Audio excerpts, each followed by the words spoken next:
여러분들은 만약 반려견이 단 한마디만 할 수 있다면 가장 듣고 싶은 말이 무엇인가요? 대부분의 보호자들은 반려견이 아플 때 나 아파 라고 말했으면 좋겠다고 대답하실 거예요. 사람은 배가 아프다, 머리가 아프다 구체적으로 말할 수 있지만 강아지의 경우는 다르죠. 아파도 직접 말로 할 수 없기 때문에 보호자가 건강 상태를 틈틈이 확인해야 하는데요. 사실 강아지의 똥을 잘 주시하면 어느 정도 건강 정보를 얻을 수 있습니다. 반려견의 똥으로 알아보는 건강검진법 지금 읽어드리겠습니다.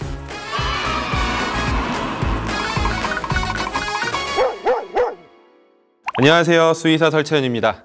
강아지들이 동물병원에 방문하는 이유 중 두 손가락 안에 드는 이유가 바로 똥입니다. 어떤 보호자들은 반려견이 똥을 싸면 곧바로 치워버려서 반려견의 똥이 무슨 모양인지 어떤 색이었는지 알지 못하는 경우도 많습니다. 반려견이 똥을 싼 후에는 반드시 4C를 확인해 주세요. 4C란 컬러, 색, 컨텐트, 내용물, 컨시스턴시, 굵기, 그리고 코팅입니다. 우선 첫 번째로 우리가 가장 쉽게 확인할 수 있는 것이 바로 색깔입니다.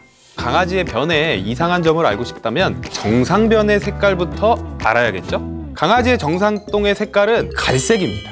그런데 똥이 초록색으로 나온다면 풀을 많이 먹었거나 담낭질환을 의심해 볼 수 있고요. 빨간 줄이 있거나 변이 이렇게 빨간색으로 보이는 경우가 있어요. 빨간색인 경우에는 하부 소화기, 그러니까 대장에 출혈이 있을 가능성이 많고요. 우리가 이거랑 비교를 해봐야 되는데 검정색인 경우에는 상부 소화기, 위와 소장의 출혈을 의심해 볼 수 있는데 이 둘 중에 사람들은 빨간색을 더 걱정합니다. 왜냐?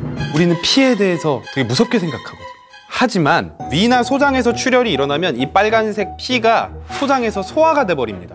그래서 검정색으로 바뀌어버리는 거죠. 그래서 빨간 똥보다 검정 똥이 더 위험해요. 그리고 하얀색 점이 똑똑똑똑 있거나 뭔가 고무줄같이 하얀색 이렇게 줄이 있는 경우 있어요. 기생충이 있을 가능성이 많은 건데 만약에 환경이 안 좋은 곳에서 데리고 오게 되면 이렇게 기생충이 있는 경우가 있습니다.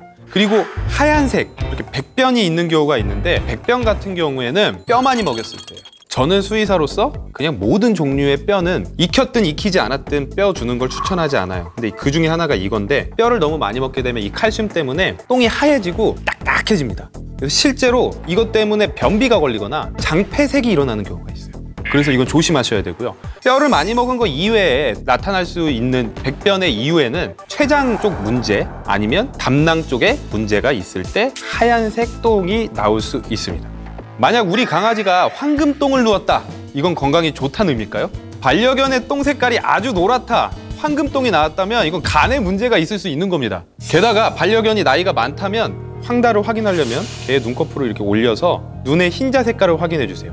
흰자가 노란데 똥까지 노랗다면 이거는 빨리 병원 가보셔야 됩니다. 간에 문제가 있을 가능성이 높아요. 두 번째는 내용물, 컨텐츠입니다. 강아지 똥을 살펴볼 때 특히 보호자들이 놀라는 경우가 있습니다. 바로 똥 안에 든 내용물 때문인데요. 우선은 구충이라고 해서 그냥 동그랗게 생긴 하얀색 점처럼 나오는 경우가 있고요. 그리고 회충처럼 길고 채찍처럼 생긴 그런 기생충이 들어가 있을 수 있습니다. 근데 이거는 해결은 간단해요. 구충제를 먹이면 대부분 해결되고요. 3개월에 한 번씩, 6개월에 한 번씩 광범위 구충제를 추천을 하기도 하고요. 아니면 우리가 한 달에 한 번씩 심장사상충 약 먹이잖아요. 심장사상충 약에 따라서 심장사상충만 예방하는 게 아니라 장에 사는 구충이나 회충 같은 것도 어느 정도 예방을 하는 경우가 많아요. 그래서 심장사상충을 올바른 제품으로 꾸준히 예방하고 있다, 그렇다면 너무 걱정은 안 하셔도 됩니다. 그리고 털도 많이 보일 수 있어요. 이건 뭐 강아지, 고양이도 그럴 수 있는데 알레르기 또는 피부병의 징후일 수 있는 게 애들이 가려우니까 핥아요. 많이 핥다 보니까 그 털이 다 이렇게 들어가서 소화가 안 된 상태로 똥으로 나오는 가능성이 상당히 많습니다. 이물질이 나오는 경우도 있는데요. 모든 개들은 이식증이라고 해서 이상한 것들을 섭취할 수 있어요.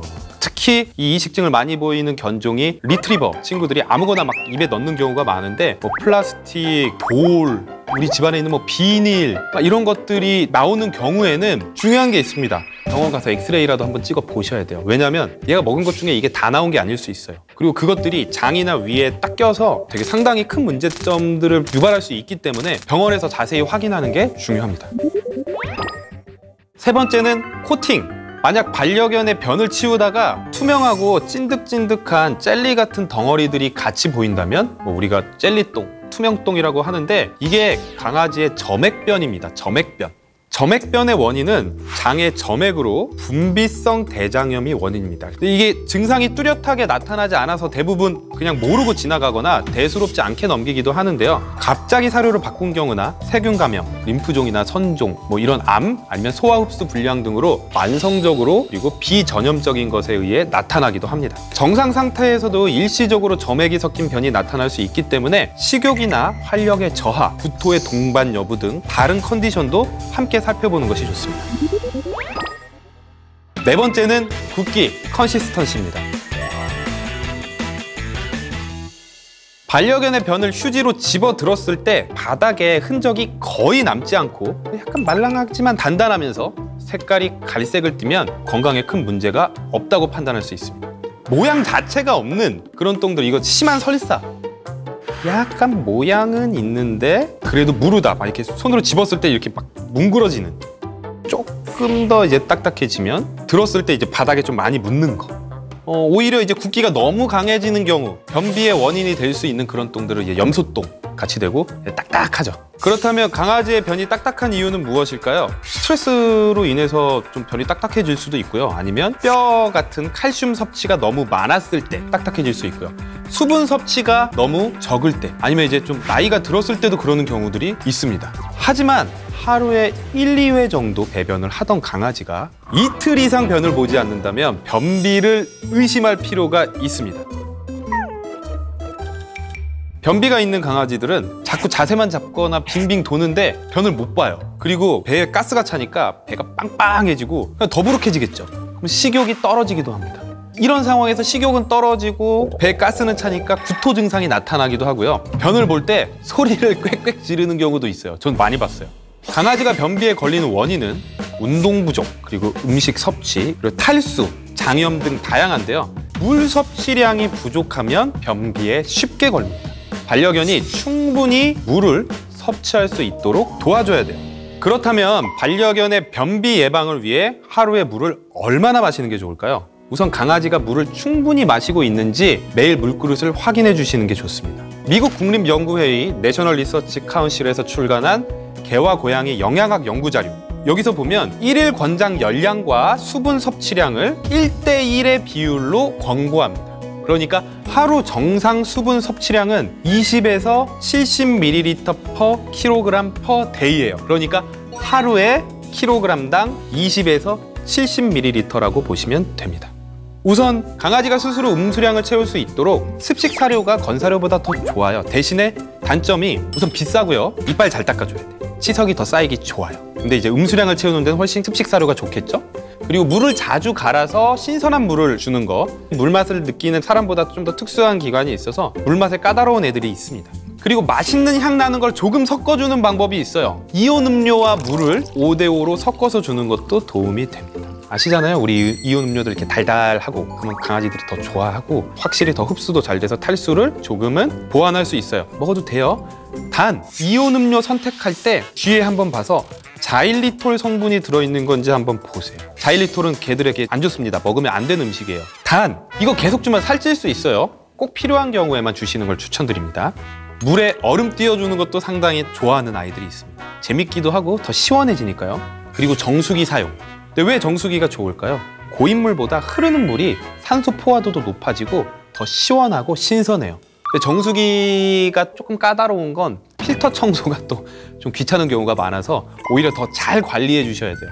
그리고 저는 실제로 경험을 해봤는데 밥 안 먹고 물 좀 먹기 싫어하는 아이들 중에 스텐 그릇이어서 싫어하는 애들이 있었어요. 강아지들이 움직임에 민감하다고 했잖아요. 근데 이게 스텐 그릇은 어때요? 내가 먹으려고 가까이 가면 그 앞에 뭐가 이렇게 막 움직이고 비쳐요. 그래서 거기 안 다가가는 아이가 있었어요.